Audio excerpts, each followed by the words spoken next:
బద్వేల్ పట్టణంలోని స్థానిక market yard నందు ప్రపంచ దివ్యాంగుల దినోత్సవ సదస్సును రాష్ట్ర అధ్యక్షులు ఓబ్లేసు ఆధ్వర్యంలో నిర్వహించారు. ఈ కార్యక్రమానికి ముఖ్య అతిథులుగా మున్సిపల్ కమిషనర్ నరసింహారెడ్డి, మాల మహానాడు అధ్యక్షుడు, వీఆర్ఏ రాష్ట్ర ప్రధాన కార్యదర్శి హరికృష్ణ, సాధారణ ఆశయ సాధన సమితి అధ్యక్షులు గురుమూర్తి, యూనియన్ బ్యాంక్ అధికారి దశరథ తదుపరులు విచ్చేశారు. అనంతరం వారు మాట్లాడారు. దివ్యాంగుల సమస్యలపై ప్రభుత్వం వెంటనే స్పందించి దివ్యాంగులకు కావలసిన సంక్షేమ పథకాలను సక్రమంగా అమలు చేసి దివ్యాంగులకు ఇచ్చిన ఇంద్రధనుసు లాంటి 7 హామీలను కూడా వెంటనే అమలు చేయటకు ఆదేశాలు జారీ చేయాలని కోరారు. ఈ కార్యక్రమంలో పాల్గొన్న ప్రతి ఒక్కరికి ప్రత్యేక ధన్యవాదాలు తెలిపారు. అంగవైకల్యం ఎక్కువ ఉందో వాళ్ళకు ప్రభుత్వము అవయవాలు ఏదైతే పరికరాలు అవి మెజర్మెంట్స్ తీసుకున్నారు, అది ప్రాసెస్లో ఉంది. అది వచ్చిన వెంటనే మీకు తెలియజేసి మీ పరికరాలు అందించడం జరుగుతుంది. ట్రైసైకిల్ అయితేనేమి, స్కూటర్లు అయితేనేమి, అవి స్టిక్కులు అయితేనేమి. తర్వాత మొన్న మేము మున్సిపల్ పాత ఆఫీసులో కార్యక్రమం జరిగింది. అక్కడ గ్రూపులు ఏర్పడి వాళ్ళకి 5 లక్షలు చెక్ ఇవ్వడం జరిగింది. మీరు కూడా అట్లా సంఘాలుగా ఏర్పడి అయితే మేము బ్యాంకులతో మాట్లాడి మీకు సపోర్ట్ చేస్తాం ప్రభుత్వం తరఫున. మీరు అట్లాంటి ఏదైనా గ్రూపులు ఉంటే కన్నా మీరు వీళ్ళందరినీ కూడా ఎంతమంది ఎలిజిబిలిటీ ఉండరో అర్హత ఉండి బ్యాంకు నామ్స్ ప్రకారము వాళ్ళ రేటింగు అవి సరిపోయి ఉంటే ప్రభుత్వం తరఫున మేము రికమెండ్ చేసి మీకు ఎవరైతే వీళ్ళు ఉన్నారో వీళ్ళందరికీ కూడా సహాయం చేస్తాం. Thank you. ఈ అవకాశం ఇచ్చిన అందరికీ. నాకు తెలిసి ఆదివారం పాపం తొందరగా వదిలితే వాళ్ళు ఇంటికి పోవాలనే ఓకే కమిషన్ ఉంటే వాళ్లకు గ్రౌండ్ ఫ్లోర్లోనే ఇస్తామని చెప్పి సీఎం గారే స్వయంగా ఇట్లా ప్రకటన చేయడం జరిగింది. ఇలాగా స్పోర్ట్స్ కోటాకు సంబంధించిన ప్రతిదీ ఒక 7 ఇంద్రధనుసు లాంటి పథకాలు ఈరోజు మనకు ప్రపంచ దివ్యాంగుల దినోత్సవం సందర్భంగా ఎన్డీఏ కూటమి ప్రభుత్వం, మరి పవన్ కళ్యాణ్ గారు, డిప్యూటీ పవన్ కళ్యాణ్ గారు, అలాగే సీఎం చంద్రబాబు నాయుడు సార్ గారు మనకు ఈ 7 వరాలు ఇచ్చినందుకు మన అందరం కూడా ఈ సందర్భంగా హృదయపూర్వకంగా ధన్యవాదాలు తెలియజేస్తున్నాం. Thank you CM sir. అందుకే మనము ఈ కార్యక్రమాన్ని ఇక్కడ జరుపుకోవడం జరిగింది. ప్రధానంగా నేను చెప్పదలుచుకున్నది, బద్వేల్లో చాలా మంది దివ్యాంగులు దరిదాపున మరి ఈ 36 వార్డులలో మినిమం 600కు పైబడే మరి దివ్యాంగులు పెన్షన్దారులు ఉన్నారు. ఇంకా కొంతమంది దరఖాస్తులు చేసుకున్న వాళ్ళు ఉన్నారు. అయితే చాలామందికి ఇళ్ల స్థలాలు లేవు అనేటువంటి ప్రస్తావన వచ్చింది. కొన్నిటికి ఎలిజిబిలిటీ కాలేక కొంతమంది చేసుకోలేని పరిస్థితిలో, కొంత అవగాహన లేకపోవడం వల్ల కొంతమంది అప్లై చేసుకోలేక ఈ ఎన్టీఆర్ గృహ పథకం కింద వచ్చేటువంటి గృహాలు ఏవైతే ఉన్నాయో వాటిలో చాలామంది చేసుకోలేనటువంటి పరిస్థితి. అవి రిపీటెడ్గా మళ్ళీ దరఖాస్తులు వస్తున్నాయి సార్. అందుకని అలాగే ఎవరైతే మన మున్సిపల్ పరిధిలో మరి చాలామంది దివ్యాంగులకు మనకి ఇక్కడ కొన్ని వసతులు లేవంటే, ఎక్కడన్నా మీటింగ్ మాట్లాడుకోవాలన్నా కూడా ఒక కమిటీ హాల్ కానీ ఎలాంటిది లేదు మనకు.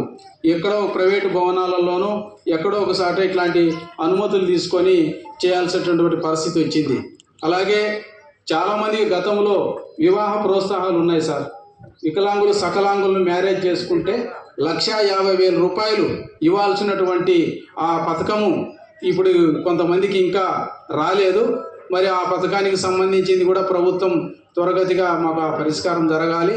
చాలామంది నిరుద్యోగులు ఉన్నారు, వాళ్ళకి ఏదైనా ఉన్నటువంటి అందరూ కూడా బాధ్యత తీసుకోవాలి. ప్రభుత్వము బాధ్యత తీసుకోవాలి. మీటింగులు పెట్టి మరి కరపత్రాల ద్వారా, ఈ నిరసనల ద్వారా ఇవన్నీ కాదు చేయాల్సింది. వాళ్ళకి ఏమున్నాయో, ఏం అవసరమో ప్రతి ఒక్కరు కూడా చేస్తే ఆ ప్రభుత్వము మనుగడ సాగిస్తుంది. అది ఒక గొప్ప ప్రభుత్వంగా పేరు పొందుతుంది. అలాగే సమాజంలో ఉన్న ప్రతి ఒక్కరూ, భగవంతుడు 2 చేతులు 2 కాళ్ళు, ఆస్తిపాస్తులు, ఉద్యోగాలు అన్నీ ఇచ్చారు.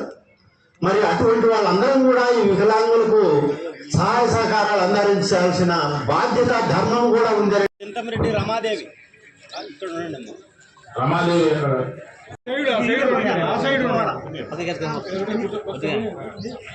అమ్మా తీసుకోమ్మా సార్ ఇది చూడండి సార్, ఒక్క సెకండ్. Okay sir.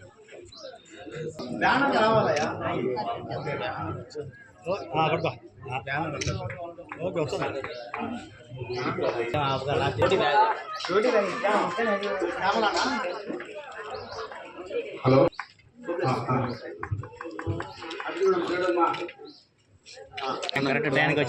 కమిషనర్ గారు ఉన్నారు కాబట్టి ప్రారంభించాం, లాస్ట్ లో పెడదాం అనుకున్నాం కాబట్టి దయచేసి అర్థం చేసుకోండి. ఓకేమ్మా. అప్పుడు మిగతా వాళ్ళు ఎలా రాగలుగుతారు? ఫస్ట్ ఆఫ్ ఆల్ మనలో యూనిట్ ఉండాలి. మనలో నడిపించే నాయకత్వం ఉంది, కానీ మనలో యూనిటీ లేదు.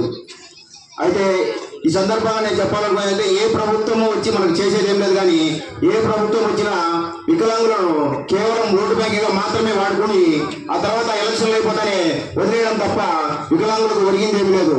ఈరోజు 100% కళ్ళ ముందు కనిపించే దివ్యాంగులు ఈరోజు మళ్ళీ తిరిగి టెస్ట్లోకి పోయి ఈరోజు రిమ్స్ కూడా ఎన్నోసార్లు పోయించాను. కళ్ళ ముందు కనిపించేది, చెవుడు మూగ అంటే మనకి కనిపించకపోవచ్చు, కళ్ళ ముందు కనిపించే దివ్యాంగులు కూడా ఈరోజు పెన్షన్ల కోసం పదే ఆ రిమ్స్కి వెళ్ళి చెకప్ల కోసం వెళ్లాల్సిన పరిస్థితి. దయచేసి ప్రభుత్వాలు చూడండి, ఇంతమంది జమ అయ్యేదానికి ఎంతో కష్టపడినారు మన ఓబులేసు సార్ గారు. చూడండి, నాకు ఎన్నోసార్లు ప్రకటించిన 7 ఇంద్రధనస్సు పథకాలకు అనుకూలంగా మద్దతుగా ఈరోజు ప్రపంచ దివ్యాంగుల దినోత్సవం జరుపుకుంటున్నాము అని చెప్పారు. నిజమే, కూటమి ప్రభుత్వం ఈ 7 ఇంద్రధనస్సు లాంటి పథకాలు మీకు అమలు చేసింటే ఈ కార్యక్రమం జరుపుకోవడం అనేది మంచిదే. అయితే నా అభిప్రాయం ఏంటంటే, ఇక్కడ 7 ఇంద్రధనస్సుకు సంబంధించిన పథకాలన్నీ కూడా ఇక్కడ పెట్టినారు. ఇక్కడ పెట్టారు. ఈ 7 ఇంద్రధనస్సు పథకాలు ఏమని మీకు అందరికీ తెలుసమ్మా? తెలుసా? 7 ఇంద్రధనస్సు పథకాలు మీకు తెలుసా? తెలీదా? ఓకే. నేను ఒక 5 అమలవుతుందా? దివ్యాంగులకు అందరూ అమలవుతుందా? ఈరోజు బద్వేల్ పట్టణంలో మార్కెట్ యార్డ్లో దివ్యాంగుల రాష్ట్ర కార్యదర్శి ఓబులేస్ గారు అనేక మంది దివ్యాంగుల కోసం పోరాటం చేస్తూ అందులో భాగంగా ఈ బద్వేల్ పట్టణంలో దివ్యాంగుల సమస్యలపైన పోరాట సమితి ఆధ్వర్యంలో ప్రపంచ వికలాంగుల దినోత్సవం జరుపుకోవడం చాలా సంతోషకరం. మరి సభకు ముఖ్య అతిథిగా వచ్చినటువంటి ఇక్కడికి వచ్చినందుకు మీకందరికీ కూడా ధన్యవాదాలు. వచ్చినటువంటి పనులపైన అనేక అంశాలపైన మాట్లాడడం జరుగుతుంది. ముఖ్య అతిథిగా వచ్చినటువంటి పెద్దలకు ఎంతో శ్రమపడి మీరంతా ఇక్కడికి వచ్చినందుకు మీకందరికీ కూడా ధన్యవాదాలు, కృతజ్ఞతలు తెలియజేస్తాను. మీరు అనేక మంది పెద్దలు మాట్లాడుతూ దివ్యాంగుల సమస్యల పట్ల, దివ్యాంగుల కోసం ప్రభుత్వం చేస్తున్నటువంటి పనులు సార్ ఇది చూడండి సార్, కమిషన్ సార్ అందరూ తమ కరత్వాల ధ్వనులతో చప్పట్లతో సార్ గారిని ఆహ్వానించారు. కేక్ కటింగ్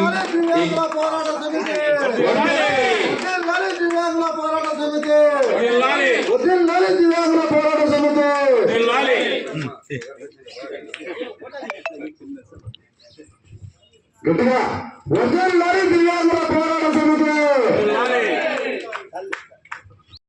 ఇప్పుడు ఈ పింఛన్ల పెంపకం గురించి కానీ ఇంతకుముందు మనము ఎన్నో పోరాటం చేసాము. మనకు ఉచిత బస్సు గురించి పోరాటం చేసాము. ఆర్టీసీ బస్ స్టాండ్లో చదువుకి ధర్నాలు చేసాము. మనం ఇంతకుముందు మఠంలో కూడా మనం కాలనీ ఏర్పాటు చేయడం జరిగింది. బతికల్లో కూడా మనము దివ్యాంగులకు కాలనీ ఏర్పాటు చేయడం జరిగింది.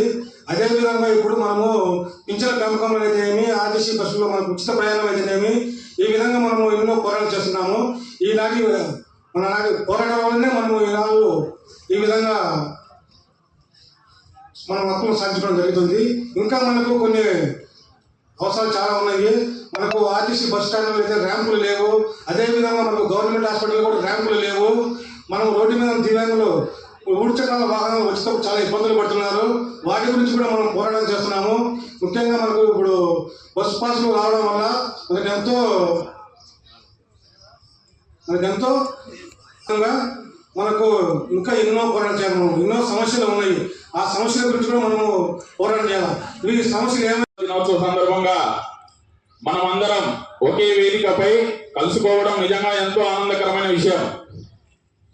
ప్రపంచ దివ్యాంగుల దినోత్సవం అనేది దివ్యాంగుల హక్కులు మరియు వారి ఆత్మ గౌరవం, వారి సామర్థ్యాన్ని సమాజానికి గుర్తు చేసే ఈ రోజు. దివ్యాంగులు అనగా బలహీనుడు కాదు. అవకాశాలు లభిస్తే అసాధ్యాన్ని సాధించగల శక్తి ఉన్నవారు. అదేవిధంగా ఈ సభ ద్వారా మన సమస్యలు, వికలాంగుల హక్కులు, మనకు కావాల్సిన మద్దతు గురించి ప్రభుత్వ అధికారులను ఈ సమావేశాల ద్వారా మన హక్కుల గురించి, మనకు రావాల్సినటువంటి పథకాల గురించి ఈ సభ ద్వారా మీ అందరికీ నిర్వహించడం జరుగుతుంది. ఇప్పుడు ఈ సభకు మన అన్న సొత్తి మరిచాను, మిత్రుదేవ అన్న మాట విడిచాను. నాపై నేనమ్మా ఆడపిల్లనమ్మా, నేను ఆడపిల్లనాని దిన చందకమ్మా, నీవు బాధపడకమ్మా. అత్తంగ ముందెను నమ్మ బాధపడుతున్నావా, తెలిగే ఒక మూలతను. తల్లిదండ్రి నేర్పినట్టు మాతృభాషలో వాళ్ళు మరిచినట్టు వాళ్ళు నేను మరమలేరురా, నా మరమలేకురా.